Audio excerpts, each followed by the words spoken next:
بالشرع وبالكلام. ايه خطية ظلت تضغط على صدره من قعد من الموت، قال صدري انكسر، احس قنبلة هنا طاقة بصدري. قالوا لابنك قاعد عليك.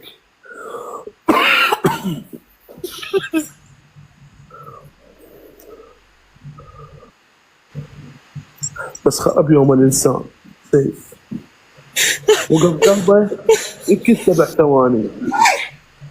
تدري فقد الذاكرة الا شوية. هو ايه القلب.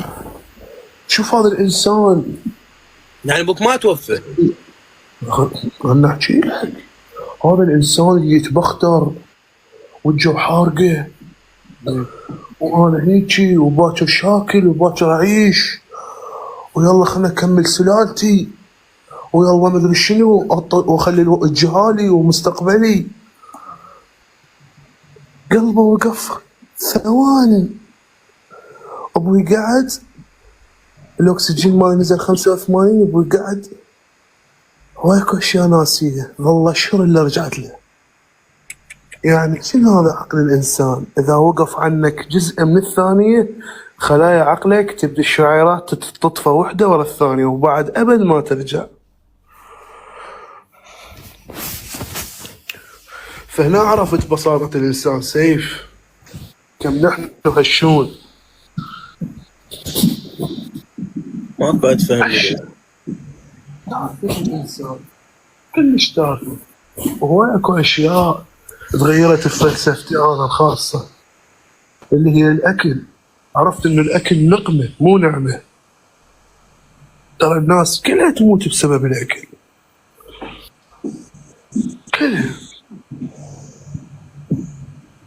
كلها تموت بسبب الأكل.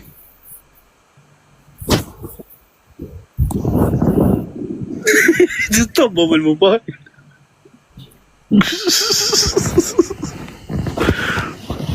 والله سيف هسه انت من تشوف ناس قبل بالعشاير تلقى اعمارهم عابره ال100. ليش؟ لان اكلهم صحي.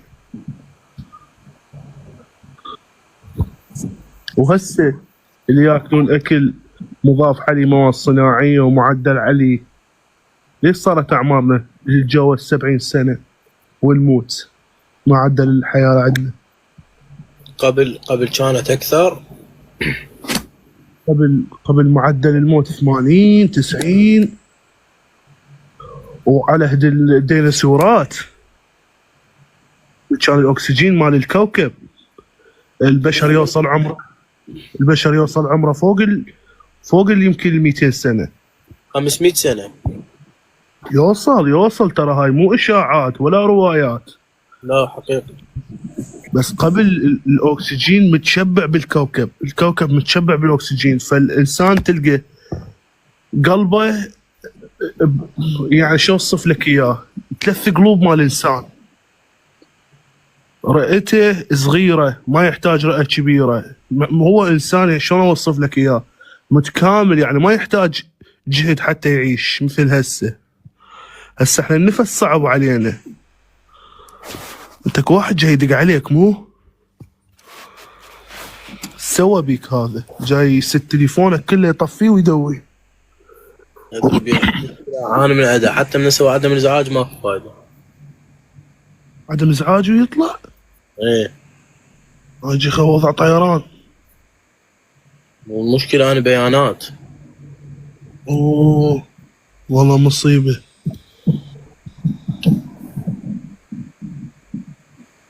بس هذا خوش يسولف الاصلع. هذا كان بالسجن، هذا السجن علمه كل شيء. هاي الصفنه اللي بالسجن السوداء سيف، هذا مو يقعد بالبدايه اول سنه اللي يظل يحسب، يظل يشوف مثلا خطوط بالحائط يوميا يحسبهن 70 مره، وورا السنه هاي يخلص من الحسب يظل يتمرن، وراها يظل يفكر بس شلون بس يريد يخلص روحه، بس يظل يفكر. انا فتت للسجن شو ما صادفت هاي التفاصيل كلها. كم سنه؟ لا ما طول. سيف حسب المدة تنسجن بيها وحسب المكان اللي تنسجن بيه. إذا انسجنت ويا ناس 24 ساعة عداوات وما يقعدون أصلا يسولفون، منتهين بالطيق منتهين بالمشاكل، ما راح تعطيك معلومات. إذا قعدت ويا ناس بسنجنت ويا ناس كلهم يصلون تطلع عالم دين. إذا انسجنت ويا ناس تناقش وتتفلسف وواحد يطي فكرة للثاني راح يصيرون كلهم عقل واحد. يمكن هم 10 عقول عاشوا بمكان واحد كلهم يصيرون عقل واحد، يتشابهون بالفكر نسبيا وتقريبا يعني بالكلام. فهذا يمكن شايل المعلومات مال 5 أشخاص سوا كانوا دوم يتناقشون، بس هو معلومات ذكرتني بواحد منتمي الحزب هيك معلوماتهم، فهمتني؟ هم يعتمدون على البروموكاندا اكثر شيء. اذا تعرف البروموكاندا، ما اعرف. نظريات المؤامره. بس مرات تطلع صدق. انا حكالي واحد قبل 4 سنين قال راح يصير حرب وما ادري شنو هاي السوالف، وصدق صارت. اكو ربط بين الامام المهدي والوضع اللي جاي يصير ما يحكي امور غريبه عبر سنين تتحقق. فما اكو سر ترى بالموضوع. ترى هذا علم. بس انت من الساحه حكيت شغله سيف. هل التدين غرق؟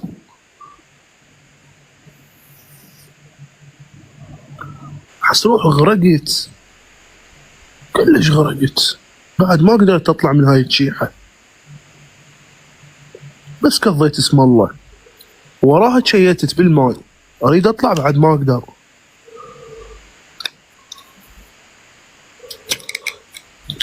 انت همين صار بيك هيك سيف؟ لا والله الصراحة أنا يعني أشوف نفسي مو بعدني، يعني ما واصل هاي المرحلة اللي تحسسك إنه أنا بعدنا أحس نفسي مقصر، وبعدنا أحس نفسي فاسد وتافه كل ذنوب. أقول لك حتى أنا هيك شيء، بس إنه بديت أصير إنسان نفس البقية. هل هو فيروس؟ شنو تقصد؟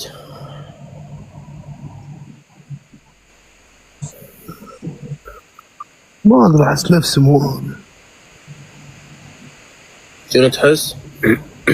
مو مثل آخر مرة الواحد حاكاك إنه البداية من حاكيتك.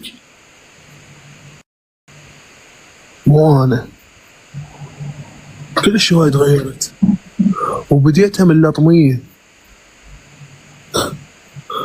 شو اللطمية كبرت، صارت اعتقاد صار تمسك بالدين صار شوية كنت بعد أسبوع تلقاني معمم.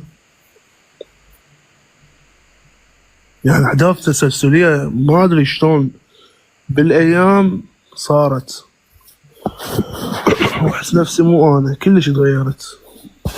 الله سبحانه وتعالى يدز لك رسالة. أي يجوز اكو ناس تضحك هسه الملحدين بالبث يضحكون على هذا، بس الله سبحانه وتعالى يدز للإنسان، هو يدز له وسيلة نقل. يعني مثلا أنا من كنت بعيد جدا، يعني كنت مخالف لهاي العقيدة، رجعتني جملة شلون سيف؟ اقتباس، رجعني اقتباس وصلني. إيه هو حدث تسلسلي بسيط. من شلون أقول لك، من الواحد يبدي لفوق.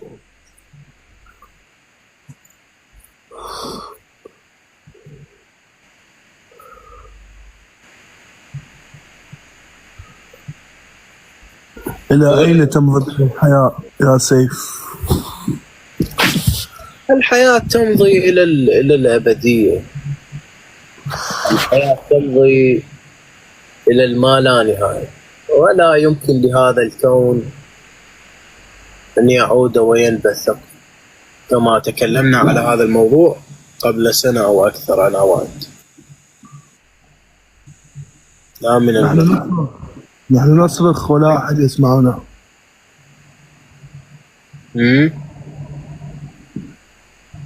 أقول لك نصرخ ولا أحد يسمعنا. كالجراثيم الذي تعيش على وجهك. المشكلة يعني البارحة صادفني فيلسوف. إيه. فيلسوف أنا أعتبر هذا الشخص. سؤال واحد سألني خلاني أعتبره فيلسوف. شلون؟ بأخر الجقارة.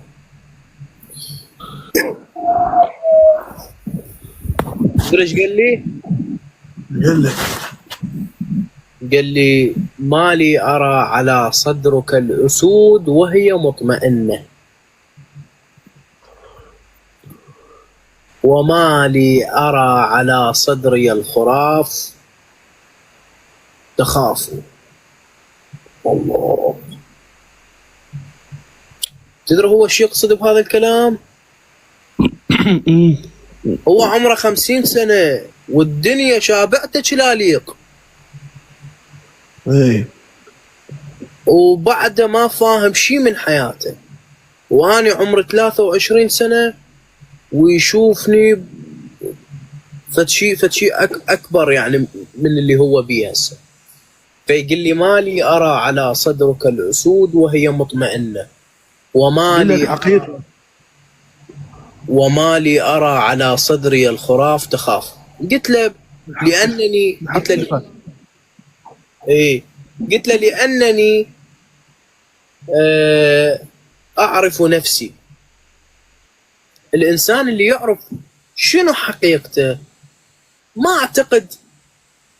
والله اذا اتكلم كلام هسه ماكو، اذا اتكلم كلام الناس تزعل مني، بس انا هسه شنو ببالك انت تتخيل يصير وياي ما يعني لي شيء بالنسبه لي. هسه هاي المكتبه اللي قاعد بيها، وهاي المكتبه هي اكثر شيء احبه بالحياه هاي كل مكتبه. هاي المكتبه هسه اذا اطلع من الباب وتحترق ارجع اباوع القاها محترقه. والله العظيم يمكن حتى ما ارمش، حتى ما اجيب مي اطفيها، اروح للبيت الف راسي وانام. اذا يجيني واحد يقول لي اقرب اصدقائك توفى مات، راح اقول الله يرحمه، وراح ارجع اكمل يومي بكل بداهه. مجرد هاي التجربه اريدها تخلص. بس غلط. طبعا غلط، رب الغلط. انت ميت وانت من اكثر من سنة. من يمتى متت سيف؟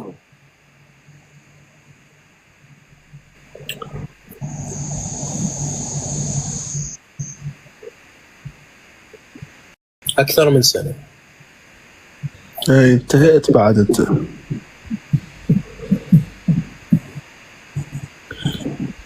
وشي مذكور بآية بدر بحديث: من مات قلبه دخل النار.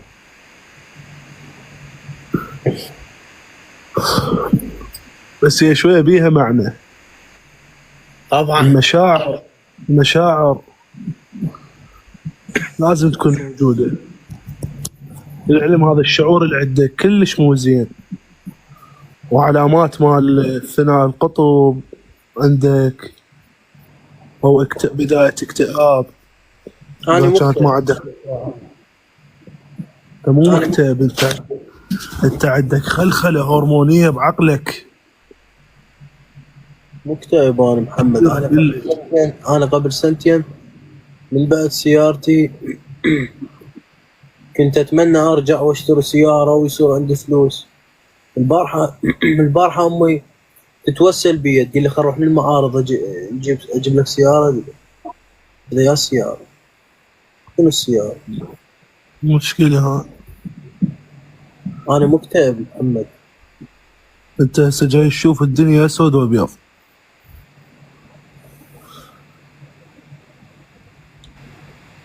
غلط سيف، لا تظل بهذا المربع. هو انت قلتها بعد، الانسان يموت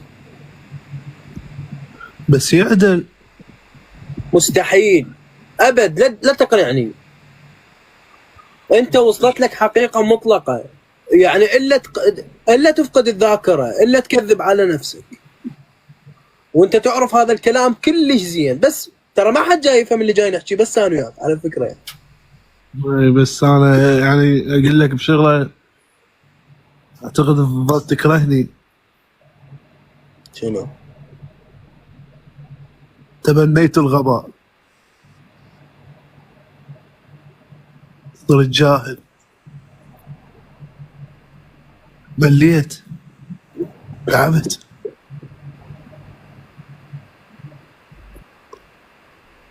كافي، هي ايش قد نعيش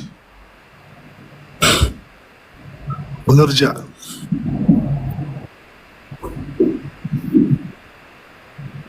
قل لك امتى تمنيت الجهل ومن شفته بكيت؟ من شف الشخص راكب ستوته بالأربعة الصبح وعيونه مرمى، تو قاعد وهيج فاتح حلقه. والله العظيم من شفته دمعت، قلت والله مرتاح. ليش عقله فارغ؟ فعلا. هذا يمكن اذا تقول له شلونك يفرح، يمكن اذا لقى امه مسويه غدا يعني مرتب، يمكن يفرح فرحه ما صايره. بديت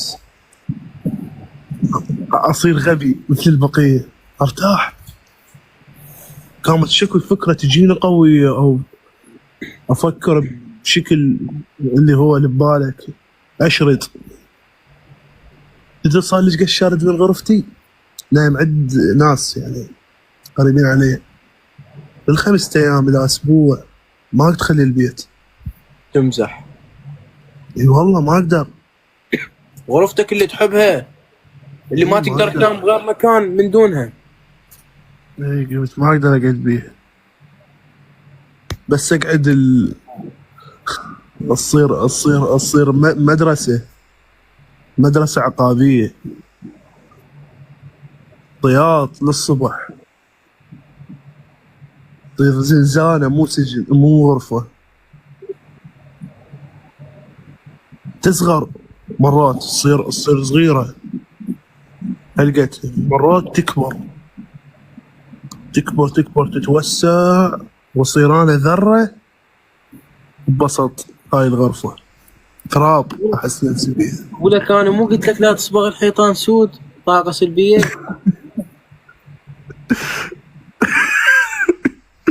اي صح، عمين اكو شي هيجي، بس مو لهالدرجه. بس هي فترة وارجع غبي مثل البقية وارجع لغرفتي. بس انت ما مريت بهاي الفتره قبل. اي فترة. ايش قد هاي الفتره؟ واي ايش غبي. تدري شنو احلى شيء بالوجود؟ ايه كتاب قوة الآن لإيكارت تول. إيكارت تول يقول: إذا أردت أن تكون سعيدا فلا تتفاعل. لا تفكر اصلا. إيكارت تول يقول: إذا قام أحد ما بنعتك يا ابن القلم، مثلا واحد يقول لك ابن القلم، يقول أنت إذا ما تفاعلت ويا هذا الكلام، إذا ما خليت معنى للقلم أو للكلام اللي قاله، راح تشوف إنه ما حكى شيء أصلا. صح. انا ما نحكي على هاي الاشياء سيف، ولا هو اللي حكيته هسه انت الى ربط وثيق بموضوع انك لا تفكر اصلا حتى تعيش. بس هو تفكير مؤلم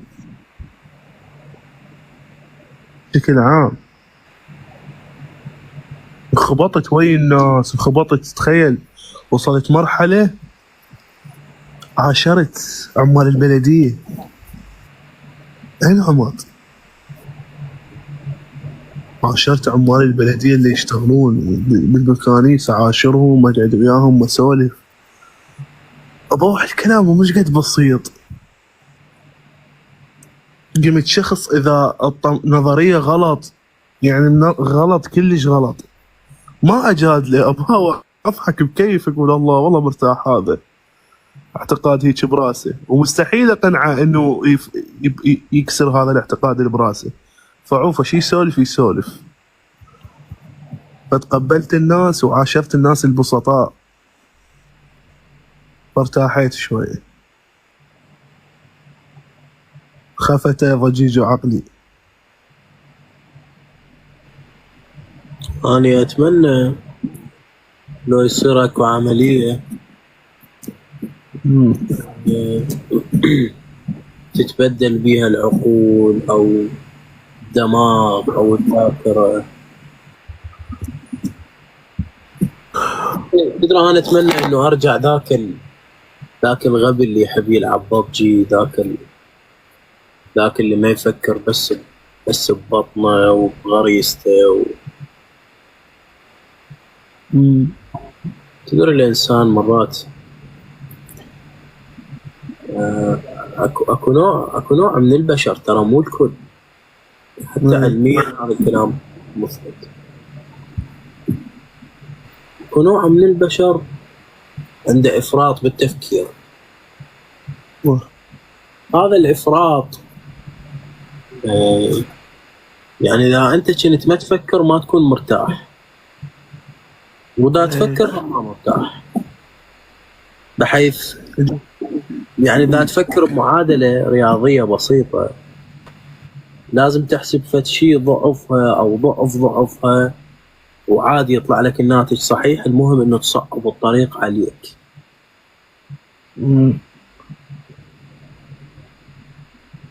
أنا واحد من دول الناس.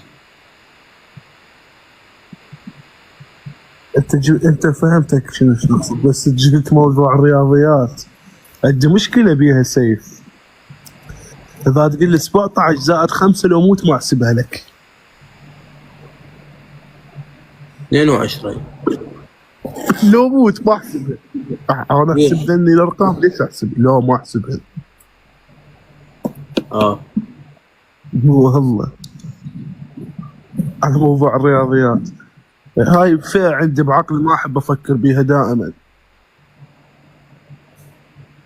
بس هو التفكير تحسه فطري عادة، بس تخلينا عنها.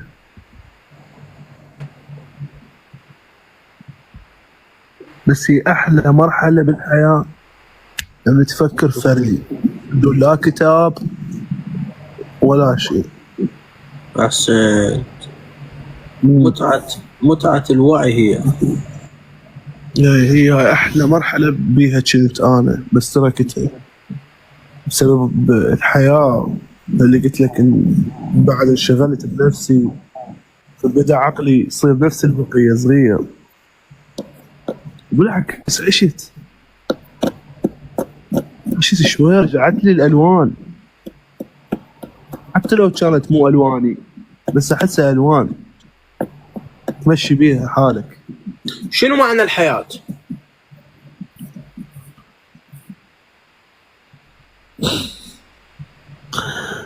على مال أتمنى مال هني لو مال تريد.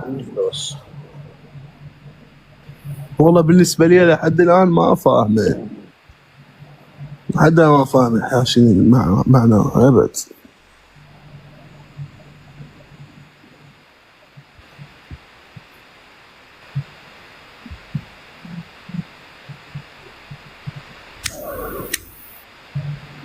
ما لها معنى. ما شنو معناها؟ يعني احكي هسه كلمة غبية عيب يعني ما تختزل ب5 كلمات او 4 مستحيل. خلي اقوم شنو بالله انت الحياه بالنسبه لك؟ خلي افرش فراشي واسولف لك. كنت تنام هنا سيف؟ لا اليوم انام هنا لان عست وما ابي حيل اروح للبيت. لا خاف تاكلك فأرة الكتب. ليس هنالك فأر في مكتبتي.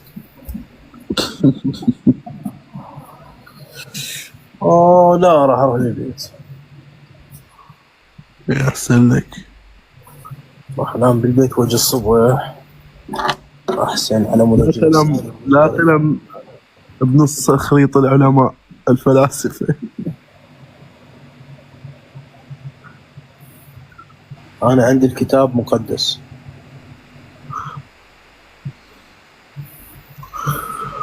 هذا الكتاب اقول لك بس هسه شوف شكو كتاب. هذا الكتاب شوف هسه ما اخلي رجله على الكتاب، اعتبره حال الخبزه. هو صح مقدس بس شكو عالم او فيلسوف تلقاه مطقوق راجدي دالق بموزه وطايح على ظهره مغيره حياته. كل واحد مار بموقف غبي مغير حياته كلها. طبعا حتى يا صديق انا مره من المرات تتذكر كتابي القديم كتاب الحقيقه المرعبه مو؟ ايه هذا الكتاب حكيت بيه ويا دكتور احياء اسمه علاء ياسين. صعدت بالبث مالته قبل سنتين ايش قد صعدت بالبث. حكيت له على الكتاب مالتي على النظريه اللي وضعتها مال الاحماض الامينيه. قعد يضحك سواني مضحكه قدام 400 واحد، وانا كنت احد محبينه وكنت اموت عليه وكنت اتمنى انه يقول له واو شنو هاي، وقعد يضحك علي هو ومتابعينه. يعني هنا اني ميت، ما عندي حياه، ما عندي مبادئ، ما عندي فد شيء اعيش على موده. منا هذا يقول لي هيجي، فقلت خلص هاي هي حجي وكملت كل شيء وجبت الحبيل. تدري منو منعني؟ ايه منو قنعني فنك ما خلاني اسويها؟ انا اتذكر جيت حكيت وياك الشيء بس ما قدرت. ولد تعرفه انت اسمه درو. ايه شلون؟ قنعني. كنت احكي انا وياه كتابه او كنت اقول له كنت اسلم عليه، فكان يصعد وياي اتصال ظل يتفضفض له وقمت ابكي بالاتصال. فرغت كل شيء يمه وقال لي تبدا بدايه جديده وما اعرف شنو. حجي قشمرني. ذيك الفكره يا ريت. ايه هي هاي. التطبيق متغير. لا عشان اصنع سيف لا طبعا.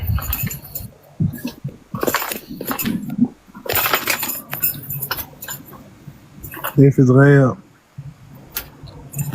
هم كنت تتوقع راح يتغير هذا الانسان اللي كان قافل على فكرته والله انسان بسيط. عباس يقول ماذا لو لم يكن درو في تلك اللحظة؟ والله كان هساني مجرد، حتى مو مجرد فكرة لأن ما قدمت شيء بذاك الوقت، كان هساني مجرد ذكرى. لعنة. لا ذكرى. قد أكون وقد أكون لا بنفس الوقت. وهو شاهد ما كنت اتهجم عليه. شنو؟ ما اللي يسأل قبل من كان هيك هو ما كنت اتهجم عليه، كان صديقه واصعد وياه ونسولف، بس اقول له هيك اللي طشت بعباره قلت له اذا اردت ان تعيش في هذا البلد عش منافقا. طبعا جيسوس جاي يقصد من كنت ملحد أنا. ولوتي كافني ومصورني.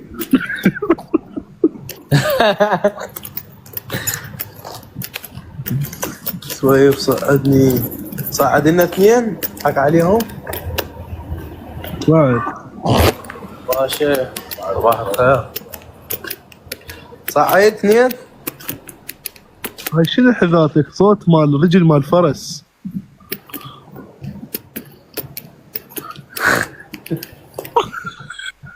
وعلي كعب مال فرس.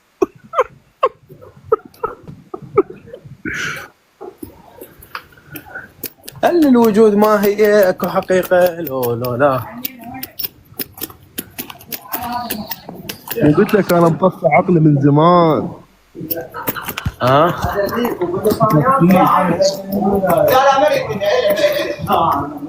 تنصحني هم اطفيه؟ السلام عليكم. تتونس بس بعد ما يشتغل. ما اعتقد. يصير تشغيل فعلي. ما اعتقد اقدر اتخلص من لعنة انه اني افكر. لا تقدر تتخلص بكل سهولة. اوه بكل سهولة؟ كل السهلة تنهيها. والله بس ما اقدر هسه انا اقنعك وتنهي. المشكلة هي هاي الفقرة اللي مشتعولها الكبيرة. لازم انت تلفت اهداف تسلسلية. هلا قبل التفتيش لا.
هذا حبيبي هذا باوعده. السلام عليكم. هاي زيارة بالنيابة عنكم. ما علي هذا؟ اي نعم. السلام عليكم استاذ سيف. عليكم السلام حبيبي.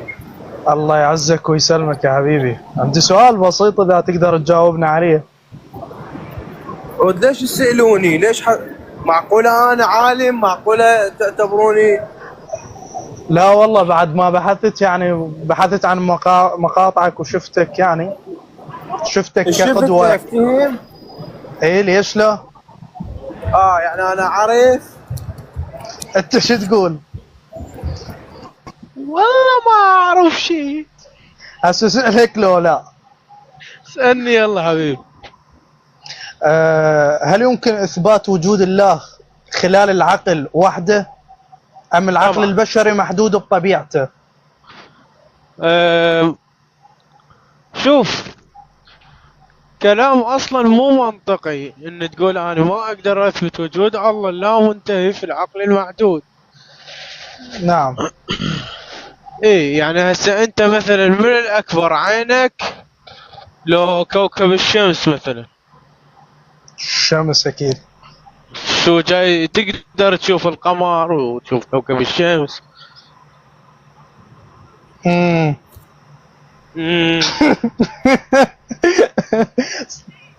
زين زين ما ادري يعني، انطيني جواب ثاني. منو اكبر عينك لو محمد جيسوس التحير، انت حير بام الاحمر، التحير باللي شعر.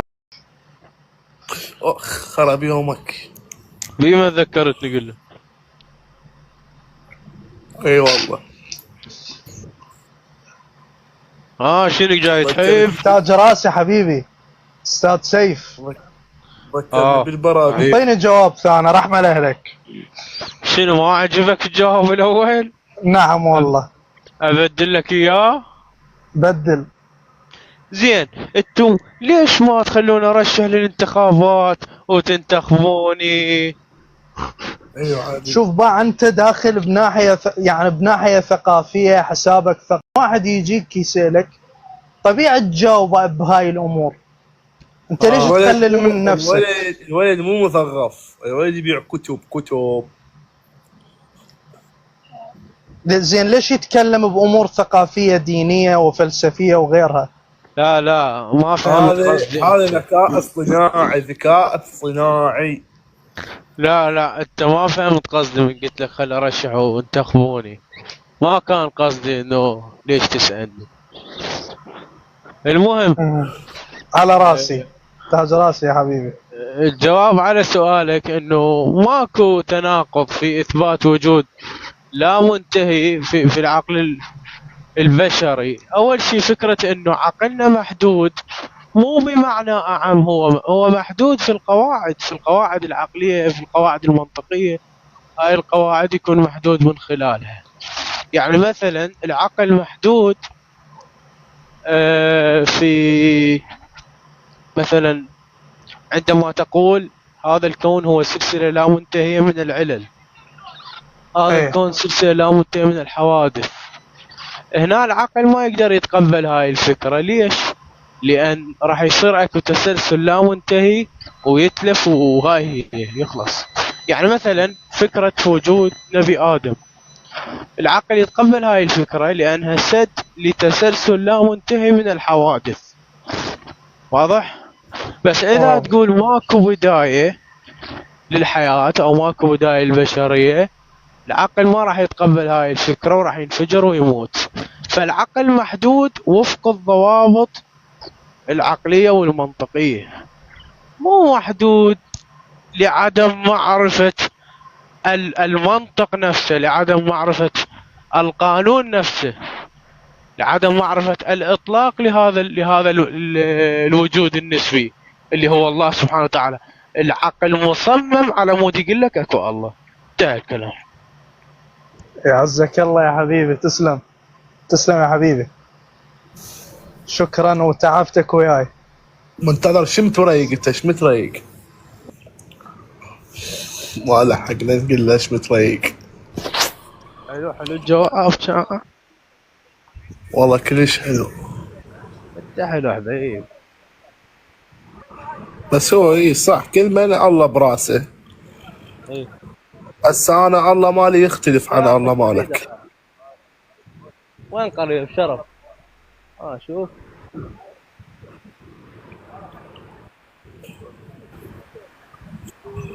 ايش لحظة الماء لله.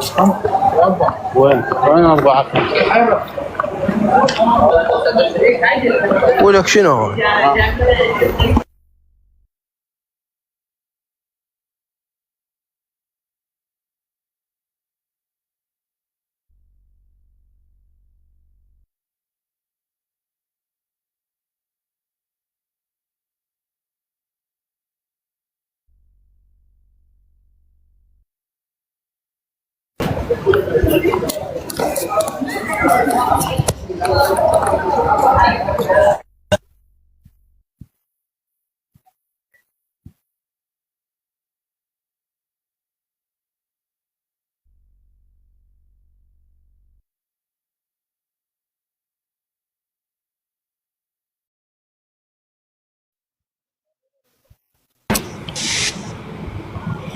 الو الو.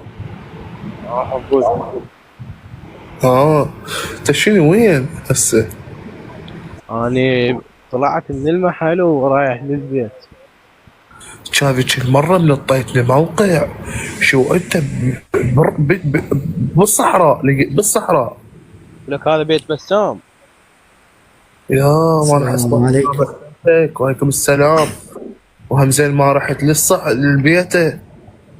لك محمد. كانت ذا اوقف، كانت شلون ذاك اليوم تسوي اعلان للمطعم مال صاحبي مال اخو فضل وما تقول لي ما تجي يمي. هذا لا تقول لي تعرفه. صاحبه مدير المطعم صاحبي. يا هو فضل اخو محمد سويت يم اعلانه بالمطعم. غير العيون خضر. فضل الطويل الصغير بس طويل، هذا اخو المطعم اخو محمد. يا هذا شويه مرتب شعره كيرلي. ايه عافيه. يا الله ايش قد لزق بيه. ايه هو خطيه هيك هو. كان شلون ما تقول لي انت؟ ما ادري نسيتك والقران حسبالي بكربله. ايه لا جماعة ذولا هاي المطعم مال المائية سكون ما ادري شو اسمه سكون مو؟ ايه لا ما شو اسمه. اسمه شو اسمه. الحين راح بس هم خوش الطوني مبلغ جميل. شطوك مبلغ جميل. 3 ادري 3 الطوق تقريبا ايه عاش كذا. يعني هذا المطعم التو البنية هاي يمه؟ لا هاي بالبصرة. كانت ايش سويت له؟ ذاك سويت له هيك فيديو على اكل وهيك شيء بسيط. قالوا لي انت المخرج، انت فكر وانت سولف. ما يخالف الفكرة نشرتها بحسابك لو بحسابك؟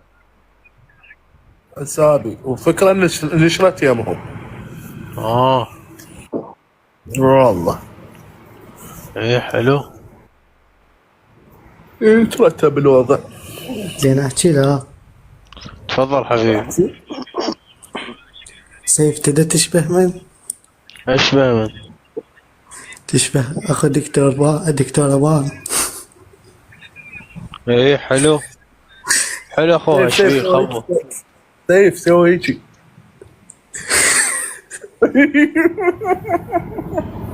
والله حبيته ما ادري ليش. هو محبوب فقير.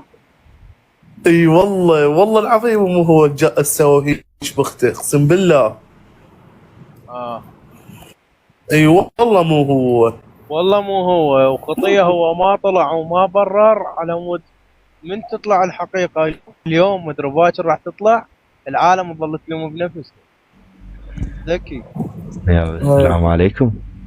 السلام ورحمة الله. أنا هالمرة ما عندي سؤال السيف، أنا هالمرة راح أجاوب على شغلة من الساعة جذبتني وأنا جاوبها لكم أشاهدكم، اللي هي ما الدنيا إنه صار عندك ملل وكآبة من هذا الشيء. صافن ما تحكي شبيك. ايه يا حبيبي ايه فهذا الشيء اعتقد بسبب انه انت ما جاي تجرب شيء جديد. انت من ذكرت السيارة انه اشتريتها وبعد فترة انعدمت رغبتك بيها، هذا بسبب انه ما جاي تجرب شيء جديد. يعني اشتري طيارة هسه. اشتري طيارة، خليك طيارة كابتن احسن لك. والله زين ليش ما يشتري عين.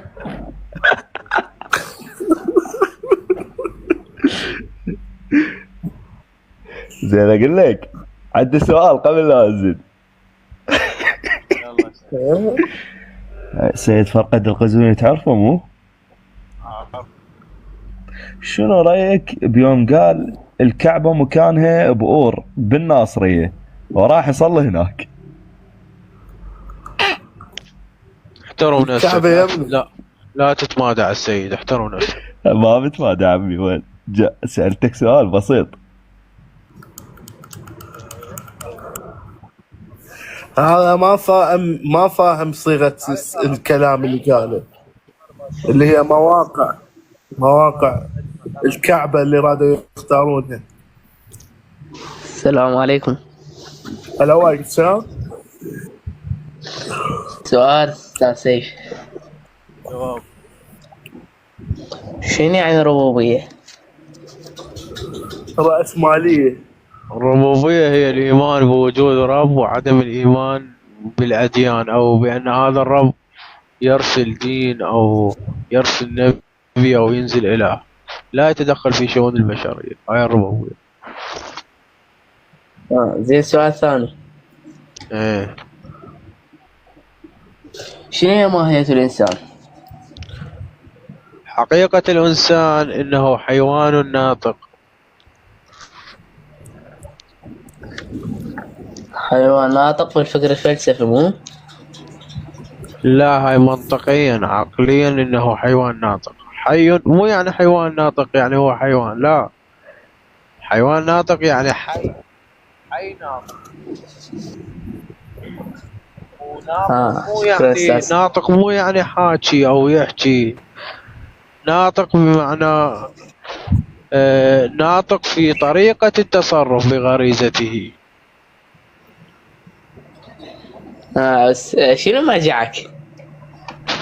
مرجعي العقل. خوش مرجع هذا. ايه يعطيه الله. اهلا.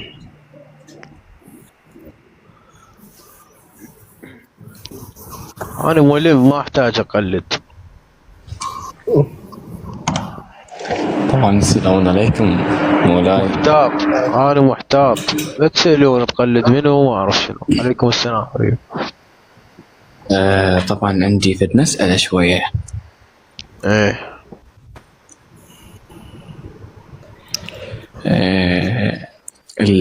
الزيارة الأربعينية هل هي واجب أم لا؟ شنو السالفة؟ يعني هي صلاة زيارة على مود تكون واجبة؟ لا طبعا مو واجبة، كل قبل صديقي. اوكي زين الأهل اللي منعونا من زيارة الإمام الحسين عليه السلام، هل هي أنت معهم أم لا؟ شنو؟ الأهل من يردون يمنعون ابنهم إنه لا تزور الإمام الحسين عليه السلام وهم شيعة، بس جاي يمنعوني من زيارة الإمام الحسين، هل أنت متوافق معهم أم لا؟ والله بقت حسب الظروف اللي يشوفون. هم بعد أبوك وأمك هم أولى. الأب والأم هم اللي يحددون هذا الموضوع. يجوز عندهم ظروف، يجوز يشوفونك أو يجوز يخافون عليك، فنعم.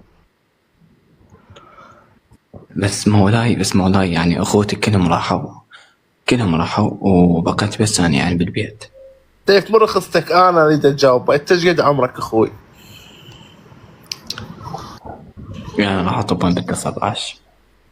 ما لو مش تعرف ولد متأذي ومو مال ضحك وهاي. نسمع نبرة صوته. استاذ معتزل. يعني أنا كل ما أقول إن أنا راح اذا انت مثلا خليه يم الحسين يسمع. لا شوف الحسين اذا تصعد هسه فوق السطح والزور زيارتك توصل من هذول المليار واحد اللي راحوا كلهم.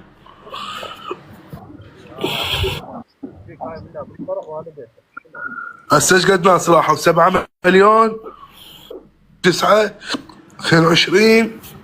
اذا صعدت هسه وبهذا القلب مالك الصافي والمحترق تصعد الزور، لو انت قاعد بالهول زيارتك توصل اكثر من ذول 7 مليون كيلو.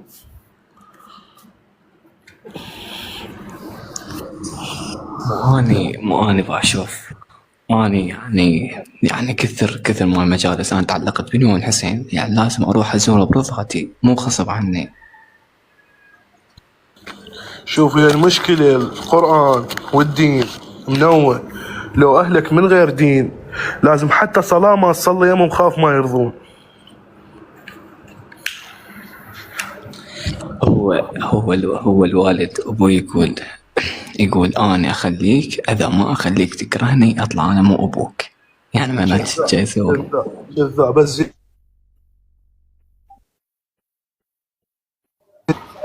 ابوي بحياته ما قال لي احبك. ابوي ووالدي اقلب بتليفون امي بسكته، لقيت فيديو لابوي بيه يبكي ويصيح محمد. الله يصافي.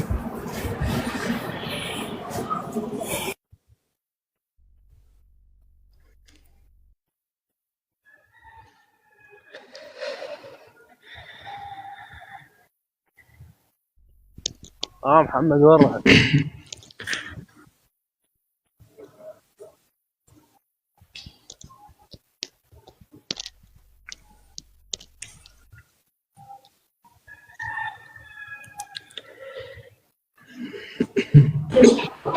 ايه خوي، بتخيل يعني حتى لو هم من غير دين لازم تقولهم لا تناقشهم ولا تحاربهم، وباك صلاتك تصلي بسكته. ومالت الابو قلت لك يعني ابوي والدي لقيته الكذب ابن ابوه يحب يكره ابنه كذب، بس الابو ما يقدر يقول لك احبك، مستحيل، يستحي. هسه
لا حول الله.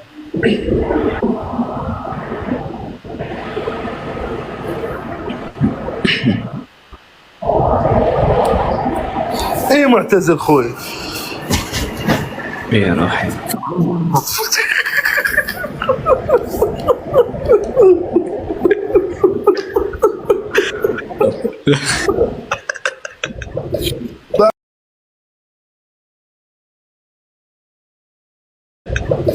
بعدك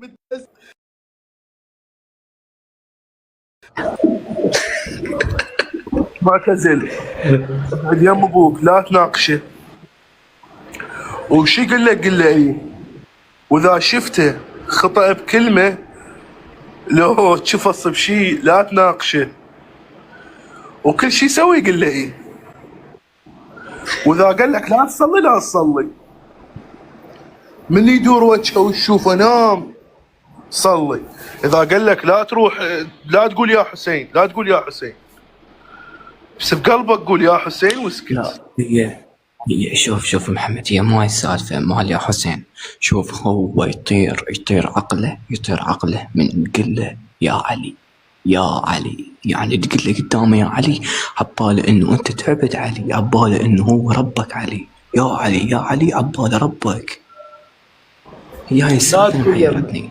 لا تقول يا انت تحب علي، تحب علي؟ موت علي. شلون؟ الامام علي بنفسه قايل اذا كفوك ناس ورادوا يقتلوك وقالوا لك سبني وسبني بعد اذا تريد، بس لا تخليهم يقتلونك. شوف ثواني لحظة.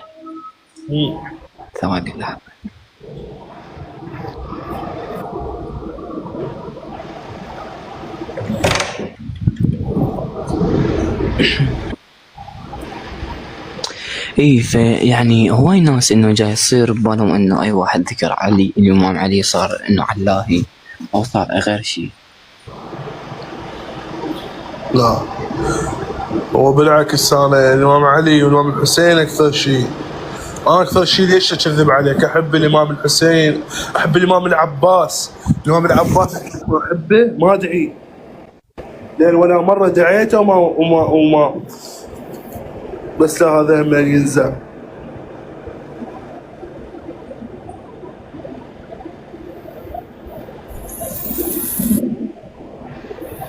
المهم لا محمد اني يعني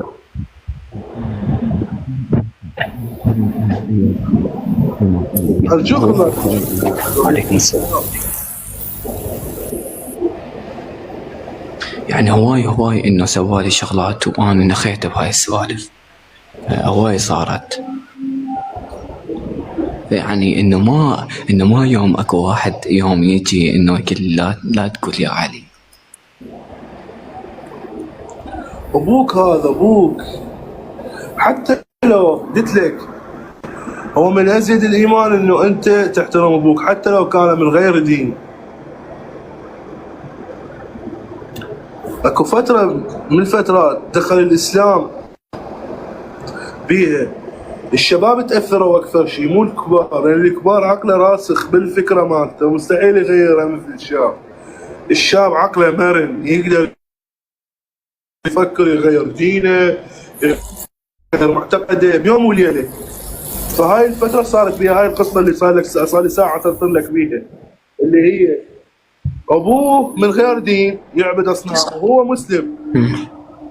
وبوقت ما ابوه يروح يصلي منه يعني يرجع يلقى ابوه هذا بديانته، يعني يمكن وصلوا مرحله حتى يصلوا وياه، بس لان ابوه، لان الدين يقول لك حتى لو ابوك كلش منتهي يشرب عرق ويطب عليه كل يوم يكفر 1000 كفره، عوفه بوسه برقصته وتقول له انت ابوي، الجنه انت رب الثاني. يا اخوي ايش طلعت هاي؟ الابو يا اخي اسف لي قلبك اضربي لابوك خيمه يعني، بس يعني داهينه ويذله ويضربه شلون يعني؟ يقول اضربني بعد. لو الابو يشيل النعال ويطق لك براسك، يطقني براسي حشاكم انتم، لان ابوي غلطت وياه، ابوي انا تعبت ابوي. عزيزي ما عليه شيء انا غلط. ابوي من راد يموت ووقف قلبه قدامي تغير كل شيء. زين وذا الاب غلطان، طفت الكهرباء يمه همينه. الابو ايش ما يغلط يبقى والدك. شوف انت انا شوف محمد انا ما يعني هو جاي يقول لك ابوي مأذيني يعني شلون؟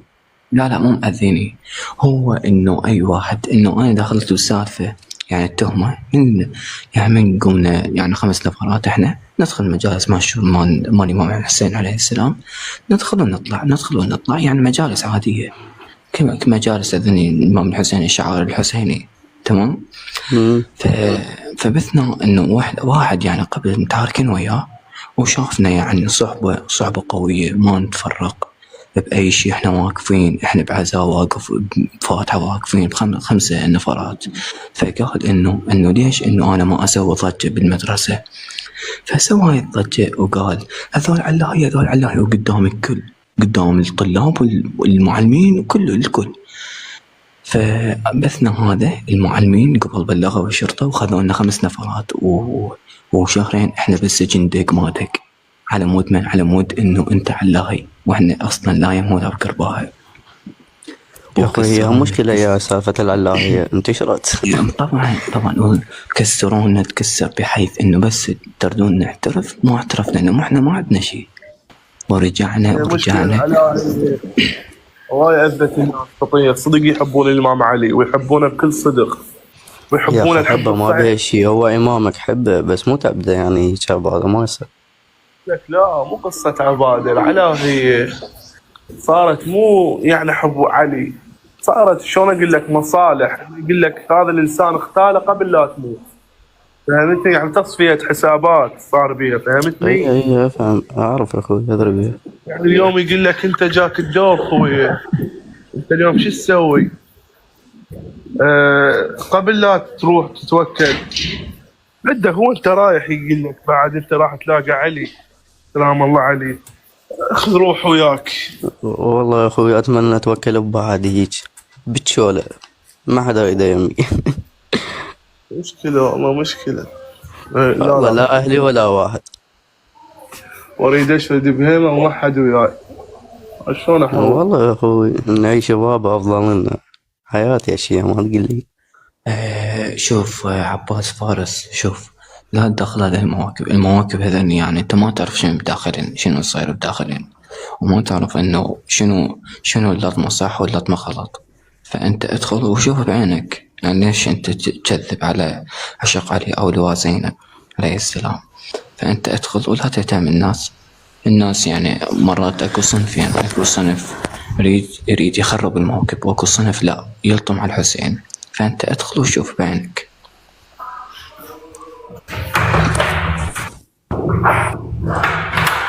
والله يا اخوي انت بعد تعرف اللي السبب ومبين عليك ما شاء الله واعي واتمنى يعني هذا اللي بقلبي الحب اللي عندك والولاء. اتأكد هذا الشعور يتمناه اكثر 1000 بشر. اللي يحب هيجي صراحة انا ما قلت لك ما اكذب عليك.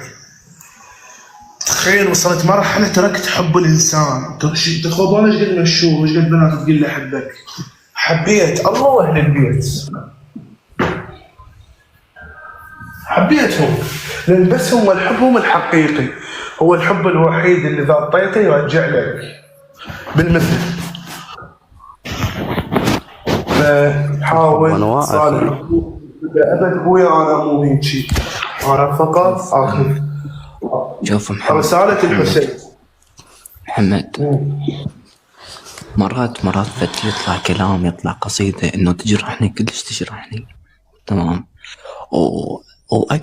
واقدر ابكي واقدر ما اقدر ابكي، بانه انا اخاف ابكي ويدخلون علي والطن زايل، وانا اخاف ما ابكي لان راح اصير حسرة بقلبي، لازم اروح في مكان معين ما حد يجي بيه، ما حد يتفرغ علي، فاني هيك انط من البغتي.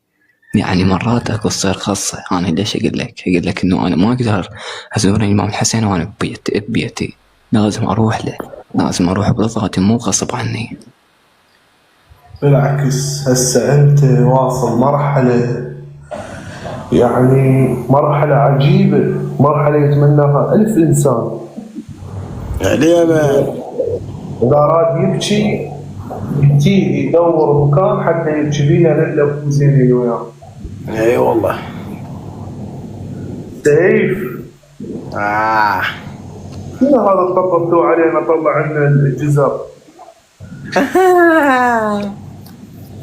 هاي سوالفك هاي. لا والله هسه معتزل انت خليه قوي بعد، لا تفكر بابوه. معتزل احس عاطفي شويه. شو ايش مو عاطفي شويه، هو رب العاطفي. محمد ابوي وين قاعد انت؟ والله قاعد بالغرفه. ليك تضحك كذا ركض عباد سماوي.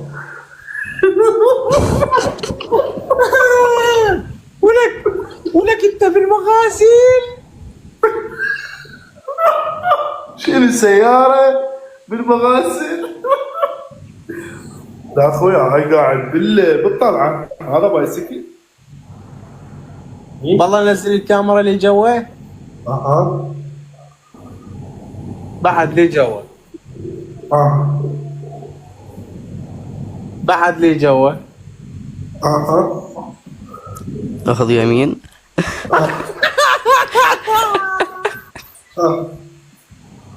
شابع الشيء. يلا اخوان صار وقت صلاة ولازم نروح نصلي. يلا صلاة فرصة سعيدة ولايف موفق ان شاء الله.